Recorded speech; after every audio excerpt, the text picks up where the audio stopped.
নারী কত সুন্দর অভিনয় করে, অভিনয়ের জন্য নারী সারা রে। আল্লাহ আল্লাহ গো, কেন তুমি ওই বেঈমানের সাথে আমার দ্বিতীয়বার দেখা দিলা?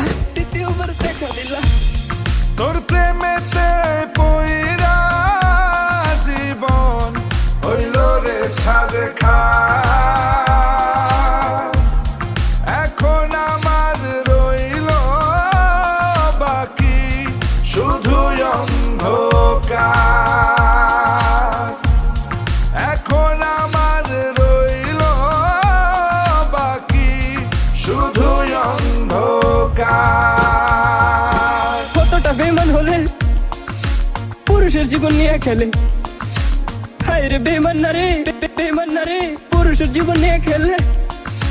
তোর বাপের কথা মনে করবি।